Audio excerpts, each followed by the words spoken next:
¿Qué tal, chicos? Buenas tardes. Vamos a comenzar con la clase que tenemos pendiente, la cual corresponde al feriado de carnaval.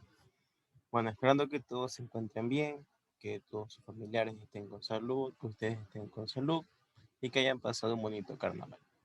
Bueno, vamos a comenzar con el nuevo módulo, que es el módulo de historia. Vamos a ver acerca de lo que es el origen de Grecia, que se encuentra en su libro de estudios sociales en la página 114, si mal no recuerdo. Igual que cualquier corrección, yo les estaré avisando, pero es en la página, tengo entendido que es la página 114. Entonces vamos a ver acerca del origen de Grecia.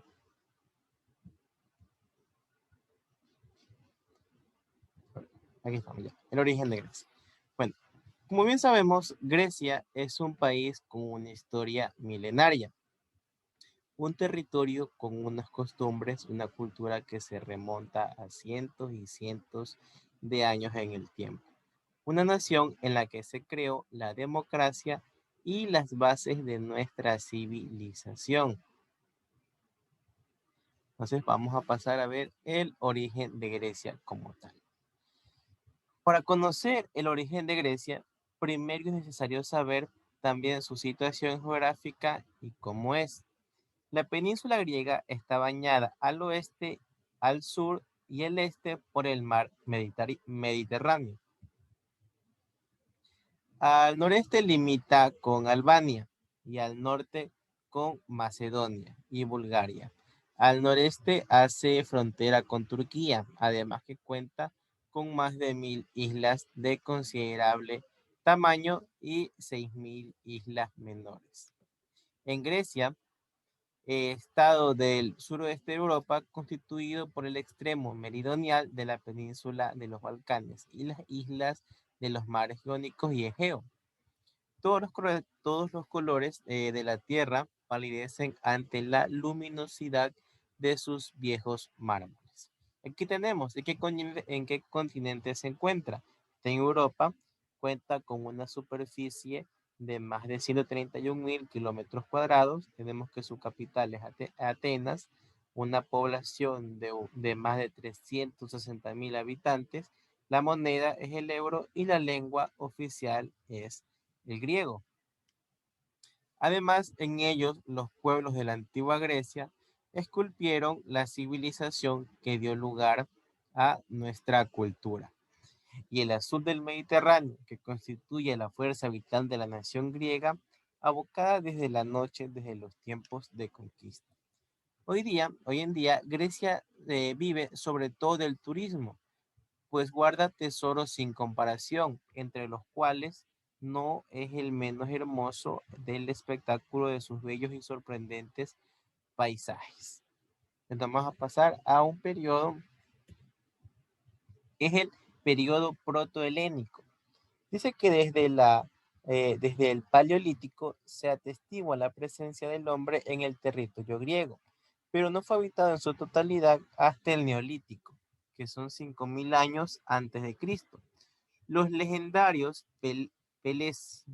pelesgos, quizá procedentes de Asia Menor, llegaron en sucesivas oleadas de Creta y la Argólida, unos 3000 años antes de Cristo. Paralelamente, en esta época que corresponde a la Edad de Bronce, sobresalió en las islas Cicladas la cultura denominada la Cicládica y Asia Menor la Asiánica. Pero fue en la isla de Creta donde se desarrolló la civilización más avanzada, la conocida como cretense o minoica. Durante su mayor esplendor, que fue en el Minoico Medio de 1950 a.C. a 1550 a.C., se construyeron los palacios de Festos, Agia, Triada. Por otro lado, los aqueos o protohelenos se establecieron en la Argólida, perdón, donde construyeron las fortalezas del Tirinto y Micenas, de la que derivó el nombre de la micénica, que se da a su elevada civilización asimiladora de la cultura minoica. Hacia el año de 1500 a.C. comenzó un apogeo y una extensión a ambos lados del Egeo, que culminó con la conquista de Creta y la expansión contra Troya. Pasamos a una época oscura, la denominada Edad Oscura de Grecia, que se da inicio en el declive de la cultura micenaica a comienzos del siglo XII a.C. Los dorios irrumpieron en la Grecia continental, provocando la emigración de los aqueos al Peloponeso, los jonoios al Ática, Eubea y las Cícladas y los eilodios a Tesalia y Beocia. Esta invasión incrementó la emigración de los colonos griegos al litoral de Asia Menor y provocó la fragmentación de Grecia a ciudades/estados denominados polis, que es la época arcaica de griega, puesto que hacia el siglo 8 a.C. empezaron a construirse o a constituirse las principales ciudades o estados griegos, las polis, al frente de cada una de las cuales había un rey con atribuciones militares y religiosas que gobernaba asesorado por un consejo de ancianos. No obstante, en el seno de la sociedad griega, entonces típicamente rural, surgieron los grandes terratenientes, descendientes de los más poderosos en la guerra, que se impusieron a los pequeños propietarios y sustituyeron la monarquía por el poder aristocrático. Desde entonces los consejeros y los magistrados fueron de hecho elegidos únicamente entre la alta nobleza. La pobreza del suelo y el crecimiento demográfico obligaron a los griegos a lanzarse a la fundación de colonias en todo el ámbito del Mediterráneo, lo cual determinó el nacimiento de un activo comercio y el desarrollo de una próspera industria en la metrópoli, que a su vez impulsó lo que es la fundación de nuevas colonias donde vender los productos industriales. A partir del siglo VII a.C., la actividad comercial e industrial, cada vez más importante, dio lugar a la aparición de una clase media, deseosa de tomar parte en el gobierno de la ciudad. Mientras la situación del pequeño campesino se vio doblemente agravada, por un lado, le resultaba imposible competir con los productos agrícolas traídos de otros países por los comerciantes y, por el otro lado, su debilidad económica la hacía entrar cada vez en una mayor dependencia en la órbita de la nobleza. En estos momentos de agitación social y política surgieron en la mayoría de las ciudades griegas los legisladores y los tiranos, hombres de carácter enérgico, precedentes generalmente de la aristocracia, que se hicieron con el poder y gobernaron con el apoyo de la clase media y del pueblo, que veía en ellos a los ansiados reformadores sociales. Vamos a la invasión de Persia. El intento de la aristocracia en Atenas de recobrar el poder fracasó ante la oposición del pueblo y de la clase media, que implementaron la democracia en el siglo VI a.C., cuya economía se basaba en el trabajo de los esclavos y semilibres, que eran los privados de derechos políticos. Esparta, la otra ciudad-estado prepotente, mantuvo un régimen oligárquico y militarista e impuso su hegemonía en la Liga del Peloponeso. Hacia el 540 a.C., Persia conquistó las colonias griegas de Asia Menor. Después de cometer una revuelta de estas ciudades en el 4999 a.C. y en el 499 a.C. y en el 494 a.C., se lanzó a la conquista de Grecia, pero las ciudades, encabezadas por Atenas y Esparta, derrotaron a los persas en Maratón en el año 490, en Salamina en el año 480 y en Platea en el 479, obviamente antes de Cristo, durante las guerras médicas. Tenemos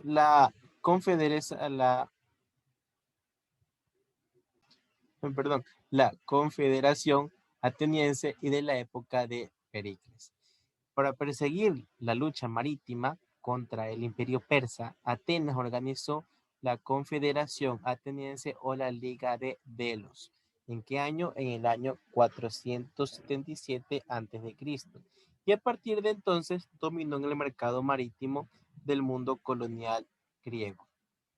Además, Atenas se convirtió en un centro político e intelectual cuyo periodo de mayor esplendor correspondió al gobierno de Pericles.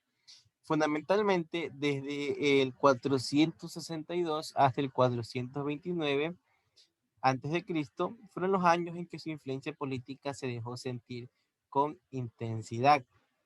En la política anterior, Pericles, él modificó las leyes dándoles un sentido más democrático, estableció la retribución de los cargos públicos y reconstruyó la ciudad, muy dañada a consecuencia de lo que fueron las guerras médicas. Las reformas constitucionales que emprendió fueron consecuencia de la transformación de la estructura social. Los nobles, cuya influencia política descansaba sobre la propiedad territorial, pasaron a un segundo plano, mientras que la clase media, constituida por marinos, comerciantes y artesanos, se convirtió en una clase privilegiada que obtuvo la dirección política de la ciudad. En la esfera de las relaciones internacionales, Pericles se encontró ante dos problemas: el de acabar definitivamente con el conflicto de Persia, que persistía en sus ataques a las colonias griegas en Asia Menor, y en el convivir de Esparta. En cuanto al primero de ellos, Pericles logró establecer con los persas un armisticio beneficioso, conocido como la Paz de Calías en el 449 a.C. Respecto al segundo problema, concertó una paz de 30 años con Esparta, por lo que esta ciudad reconocía a la Liga Ática. En compensación, Atenas renunciaba a la hegemonía terrestre y evacuaba sus posesiones en el Peloponeso y en el Istmo de Corinto.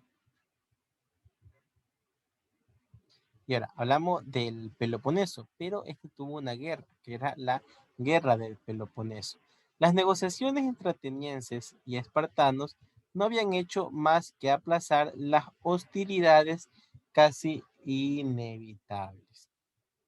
Entraron gran parte de los estados griegos, vivía bajo la órbita política de Atenas, que les imponía por su poderío económico.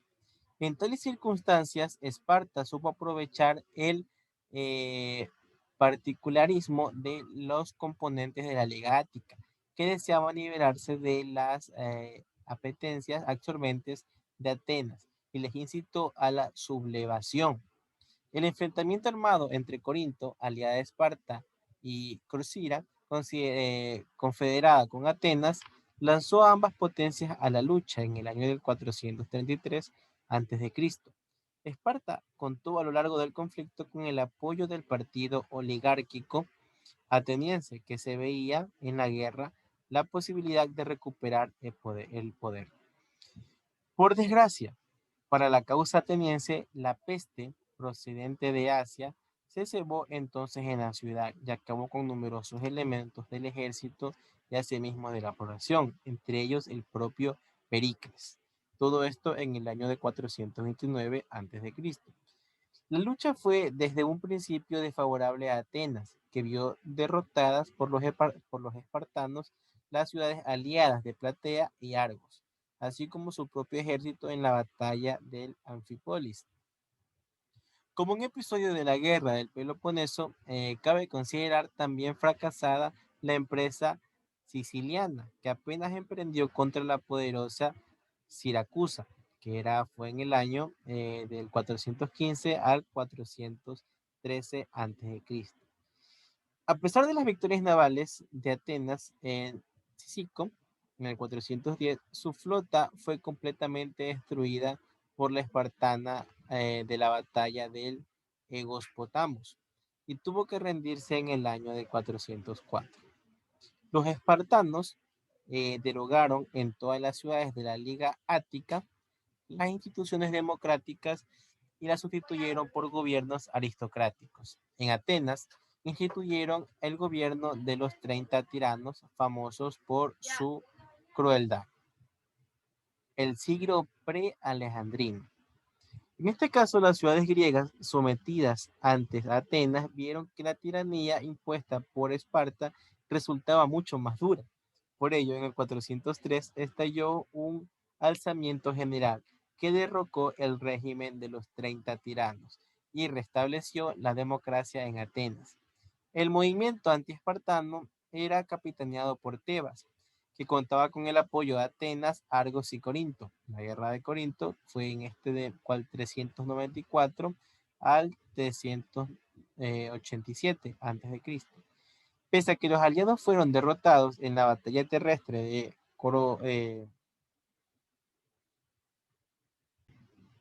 pese a que fueron derrotados en la batalla de Coronea en el 394, la decisión estratégica de la lucha se solventó en el mar, donde aquelios destruyeron la flota espartana en Nido.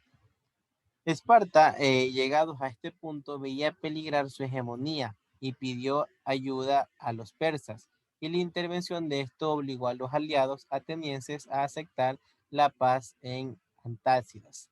A consecuencia de esta paz, Persia se anexionó a las colonias griegas de Asia Menor y cerró a Atenas toda posibilidad de rehacer su antiguo imperio marítimo. Mientras que reconocía a Esparta su papel de rector en la Liga del Peloponeso, de hecho, este tratado impuesto atestiguaba la debilidad política del mundo griego, que se sometía a las directrices persas.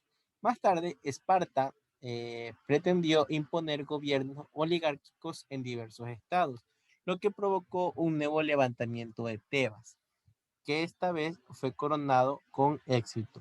Persia, a causa de sus problemas interiores, no pudo acudir en el auxilio de los espartanos, los cuales fueron derrotados en Leuctra.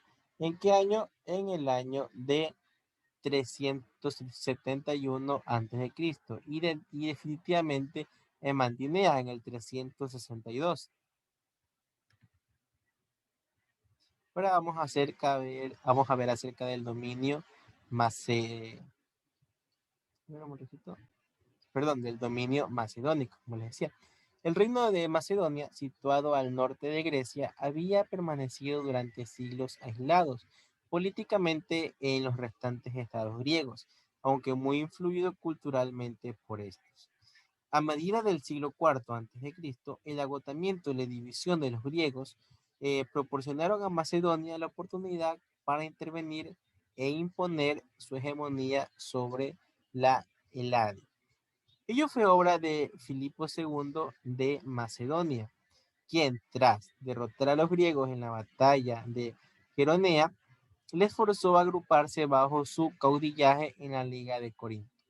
Su hijo y sucesor Alejandro Magno, antes de partir para la conquista de Persia, tuvo que reprimir una sublevación de Tebas y Atenas y dejar al mando a Antipatro, un ejército, perdón, lo bastante fuerte para sofocar los alzamientos que pudieran producirse en la ausencia del mismo. Después de la muerte de Alejandro, Atenas intentó recuperar la independencia. Al movimiento de la liberación se dieron numerosas ciudades de la Grecia central, del Peloponeso y de Tesalia, pero fueron derrotados en el Antiprato en Cranón en el año del 320. Los territorios del imperio de Alejandro Magno se fragmentaron en varios estados, entre ellos el de Macedonia, que siguió manteniendo su hegemonía sobre Grecia. Los griegos en este caso no cesaron en sus intereses de sacudirse del yugo macedónico. A fin se organizaron en las ligas de Tolia y Aquea, que liberaron a Atenas de la tutela macedónica. No obstante, las dos ligas se debilitaron progresivamente a causa de sus guerras y sus luchas sociales interiores, donde vemos la dominación romana. Desde mediados del siglo II, del segundo siglo antes de Cristo, Grecia se convirtió en una protectora romana y la mayoría de las ciudades griegas pagaron tributo a Roma. En el año 88 antes de Cristo, con el apoyo del rey del Pronto, los griegos se sublevaron contra Roma, pero el levantamiento fracasó. Durante la época de las guerras civiles, Grecia fue el escenario de las luchas entre las distintas facciones romanas que querían hacerse con el poder. En la época imperial se mantuvo la influencia cultural griega, pero los núcleos de expansión económica del oriente se encontraban en las provincias romanas de Asia. Este periodo de relativa prosperidad fue interrumpido en el siglo III por las invasiones de los pueblos bárbaros. Paralelamente, la sociedad griega evolucionó hacia formas sociales y económicas tipo feudal. Y pasamos al último tema, que es Grecia integrada en el Imperio Bizantino. Desde la división del imperio entre el Arcaico y el Honorio, Grecia formó parte del Imperio Bizantino o de Oriente, cuya base cultural fue helénica. Las invasiones de pueblos germánicos y eslavos modificaron la composición étnica de la población. Numerosos grupos de eslavos se establecieron en las zonas montañosas, mientras que los griegos se refugiaron en las costas y en las islas. Estos eslavos fueron helenizados lentamente. En el siglo VI, los árabes se apoderaron de Chipre y de Rodas. En el siglo X, los emperadores lograron detener el avance de los árabes por el sur y de los búlgaros por el norte. Desde finales del siglo XI hasta mediados del siglo XII, los normandos saquearon varias veces las costas. Estas invasiones favorecieron la formación de una sociedad de tipo feudal. Los emperadores, para hacerle frente, pidieron ayuda a la República de Venecia a cambio de la concesión de una serie de ventajas comerciales. Durante la Tercera Cruzada, Chipre fue conquistada por Ricardo Corazón de León. En la Cuarta Cruzada se fundó lo que es el Imperio Latino del Oriente y Grecia fue dividida en una serie de principados controlados por los nobles francos. Las luchas entre francos y bizantinos fueron aprovechadas en los siglos XIII y en los siglos XIV por Venecia y Génova, que se apoderaron de varias islas griegas. La división entre los principales francos favoreció a la aristocracia bizantina, que poco a poco fue recuperando la mayor parte del territorio griego. Y en el curso del siglo XV, Grecia cayó bajo el dominio otomano. Bueno chicos, esto ha sido todo por la clase del día de hoy. Recuerden repasarla bien. Nos vemos el siguiente sábado 21 y 22, respectivamente.